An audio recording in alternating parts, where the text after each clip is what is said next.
Hello everyone. With this video, we are starting a new segment named Revisiting the Classic. Today we are revisiting Sukumar's One Nenokkadine. Watching a movie after 2 years and reviewing it is a completely different experience because now you're not watching with all the buildup of expectations, the spoilers, the fans' battles, and all other bullshit. Over the time, some sources reviewed this movie to be the best movie in Tollywood ever, and some called it as bad as any other. Well, in my opinion, it was neither. Here is the complete review. నిన్నెందుకు ఊహించుకోవట్లేదు ఆ ముగ్గురిని ఎందుకు ఊహించుకుంటున్నాను ఎందుకంటే ముగ్గురు మా అమ్మ నాన్న చంపేశారు. Story 3 out of 5. I read somewhere that the best movie will happen when the writer himself is the director for the movie, and I agree with that to a great extent.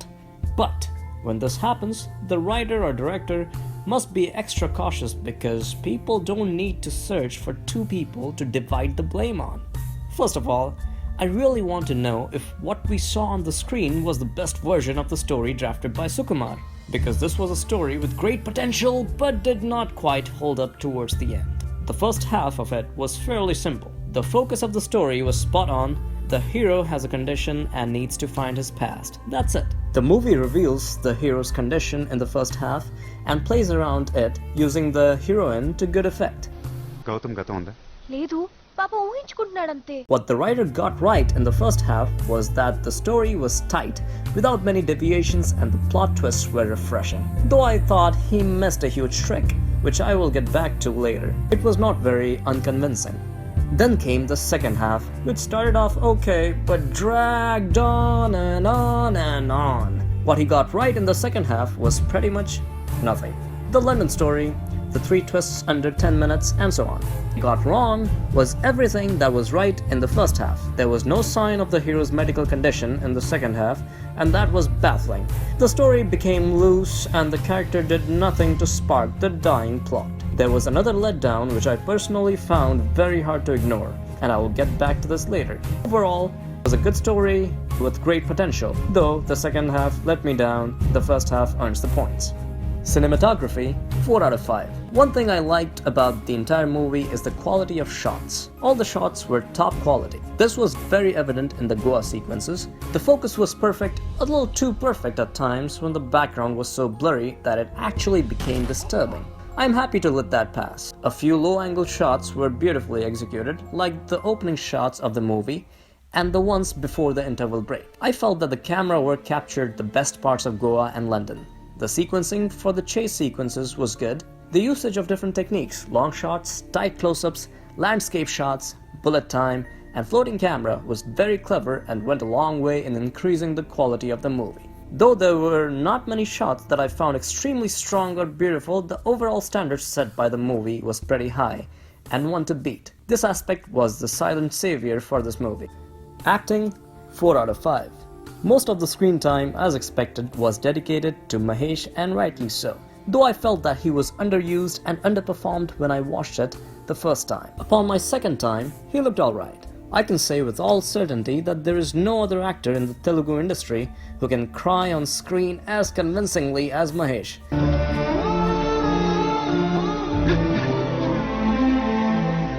But he has to work on his voice modulation and especially his laughter. His expressions were spot on as ever. One thing that really impressed me was the effort he put into his dancing. He did master a lot of moves, and it was very refreshing to see a seasoned actor work so hard to cover up his weaker side. The female lead, Kriti, was very pretty.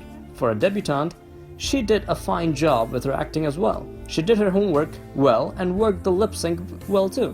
There were times when her acting became overacting, but hey, she's pretty, so it's fine, right? The rest of the cast was almost all support. Nassar did well, but there were scenes where even he seemed to force it a bit. Young Gautham did a commendable job as the kid Mahesh. Music 4 out of 5. DSP's background music is sheer class, and this movie reinforces that. The theme score was very well worked, and some elements of the background music brought the Hollywood thriller feel to life. As for the songs, though I would question the presence and placement of these songs, I do not question the music. His music is definitely getting better, but too bad I can't say the same about his singing. His voice was horrible and did not suit Mahesh. Let's hope this doesn't happen again. But no negative points for that. One thing, the music in the song Chali Chali Chaliya reminded me a lot of Chaliya Chaliya from Manmadudu. But I'm going to let that pass. Direction, 2 out of 5. Now, I heard and read many people say that the only thing that is wrong with the movie is the audience. No. The only thing that is wrong with this movie is the direction. This is something that I'm going to dig into a bit, so let me break it up. Looking at the first half, I thought that Sukumar did a good job with the screenplay and direction.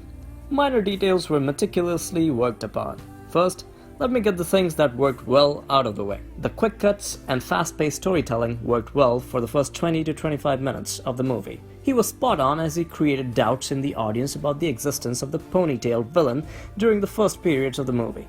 The only real downside from me in the first half was the overly long boat steamer chase sequence.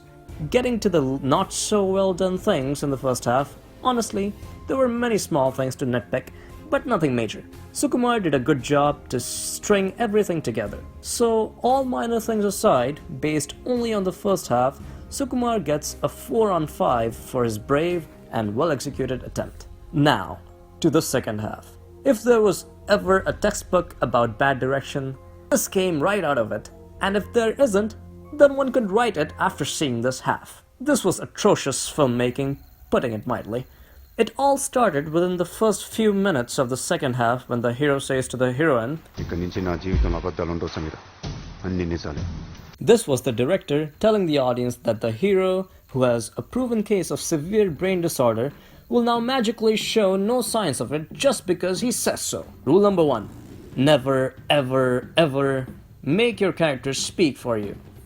It is a cardinal sin to make a character speak for the director and tell the audience what the director thinks, almost as if to convince the audience and win their approval. This pattern follows when the hero finds a Rubik's Cube marked with some lines in the satchel that his dying dad left for him that says, "This is not important." Bam! Shot in the foot! Suicide mission! Everybody in the audience knows that it is important, but the director makes a desperate and rather annoying attempt to shift their focus. I know that you know this cube is important, but please don't look here. I will use this later for a plot twist, begs the audience. Things that followed made the proceedings even more unbearable. If the item song was needless, the chase fight that followed was even more meaningless. Now this is the point when the director plays his trump cards, using the comic relief and the heroine to lift up the hero's morale. This is the point where the audience realizes that the heroine's role in the second half is just restating the obvious. A born identity type sequence and another blatant restatement of the obvious by the heroine, we see another headache-inducing fight. Then there was a spark. The very few moments in the second half where I thought the movie would redeem itself, where it is revealed that the hero is imagining the heroine along with him. This got me literally out of my seat. Sameera ఎవరు డూడు?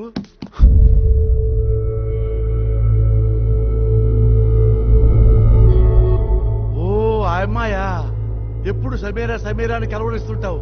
నీలో నువ్వు మాట్లాడుకుంటూ ఉంటావు. అసలు అలాంటి అమ్మాయి లేదు డూడు. Everything suddenly started to make sense and I was happy. Conditions showing again, the annoying heroine is not real. How will he come out of this? It will surely be exciting, I thought. But unfortunately, it did not last long as another twist came in and spoiled the thrill. The director played safe and showed the audience that the hero did not imagine the heroine, and another couple of twists followed.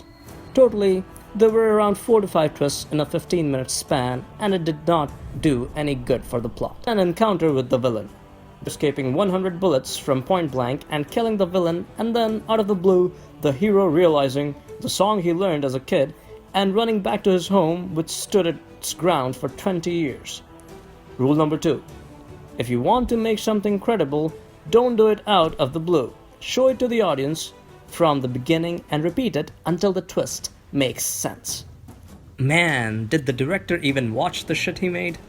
With these obvious mistakes and many more, the director earned himself a -3 on top of the earlier 4 stars, which puts his tally to a 1 on 5. But realizing the novel attempt, I decided to give it a 2. Before I end this section, there are a couple of thoughts of my own.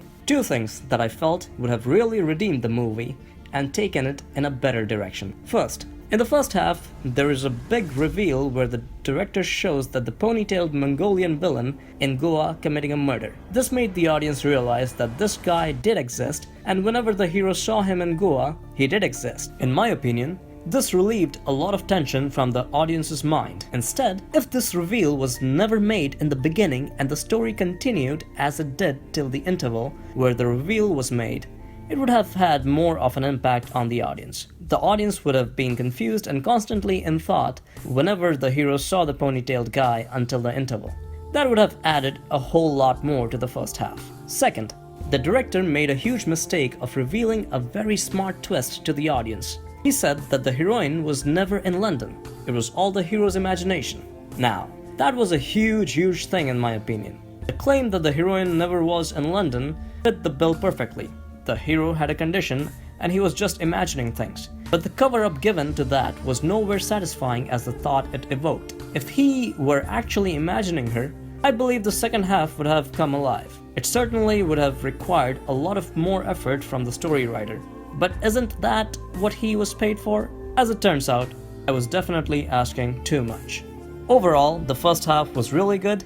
All the elements stuck together and the movie could have been a masterpiece if the second half was at least half as good as the first. My biggest disappointment is that venturing into a new realm required the director to give it his 120%, but it looked he was satisfied with putting in 80%.